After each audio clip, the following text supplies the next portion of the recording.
Today's FUD alert is that 69,370 Bitcoin are about to be dumped on the open market, so the news goes, which is complete and total nonsense. Today I'm going to share with you why the Department of Justice is not going to sell 69,370 Bitcoin, even though they have lobbied to be able to do so. It's still not going to happen, and it's not going to have any impact on the market at all after today. This is a giant nothing burger story that came out earlier today that did probably have a short-term impact on the market. It probably did cause Bitcoin to drop by 1 or 2% in the short term, but in the long term, it's not going to do anything to the price of Bitcoin, and there's a few reasons why. First of all, the Bitcoin's not going to get sold in the first place. The current head of the Department of Justice was obviously appointed by Joe Biden. Joe Biden and his staffers, who are actually running the country, don't like Bitcoin. So, of course, they've been trying to get rid of the Bitcoin and sell it at these high prices to avoid market volatility. But the incoming administration under Donald Trump is very pro-Bitcoin. Donald Trump has pushed for Cynthia Lummis's bill on the acquisition of Bitcoin for a strategic Bitcoin reserve to be created to the tune of 1 million Bitcoin in holding. Why would the new administration, which is in charge of the Department of Justice, allow the Department of Justice to sell 70,000 Bitcoin just to turn around and buy it back the next quarter for a higher price? That makes no sense, and it's not going to happen. Today is January the 9th. The new administration will come into power on January the 20th. That leaves 11 days for the Biden administration's Department of Justice to sell 70,000 Bitcoin.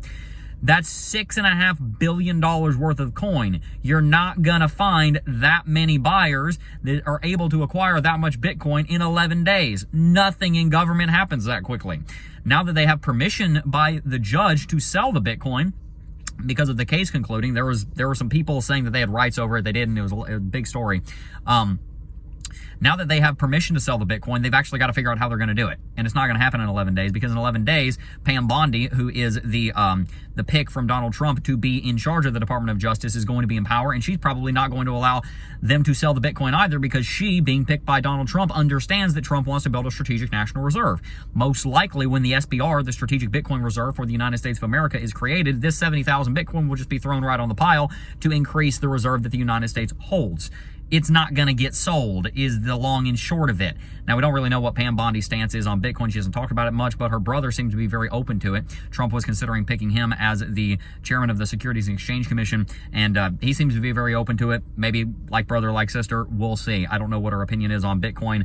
No one can really figure out what her stance is on it, but she was appointed by Trump, who is very pro-Bitcoin. So to keep him happy, she's probably going to be pro-Bitcoin as well and not take the same direction. Now, what happens if they do sell it and I'm wrong? What happens if they do sell it is most likely it'll be sold over the counter, which means that it'll be sold directly to an individual or a company and not on an open marketplace. You don't buy and trade Bitcoin to the tune of tens of thousands of coins on an open marketplace where you're actually able to affect the price of the coin. You don't do that because you run into liquidity issues. If you try and dump $69,000 on an exchange, you're going to be selling some of that Bitcoin for $1,000 a coin because you're going to run down the buy orders. All the buy orders are going to get filled and then some, and people are going to be buying the rest of that for $1,000 a coin, $5 a coin. You don't do it that way because you don't get top dollar. The only way to sell that much Bitcoin or buy that much Bitcoin is over the counter. Basically, I walk up to a counter, say, I'd like to buy 10,000 Bitcoin, please. It happens and it never goes on the order book, so it never affects the price of Bitcoin. This 70,000 Bitcoin being sold will not directly impact the price of Bitcoin if it were to even be sold.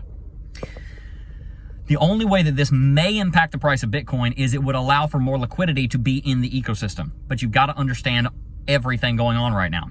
The United States is set to start acquiring 200,000 Bitcoin probably this year. That bill is most likely going to get passed from Cynthia Lummis.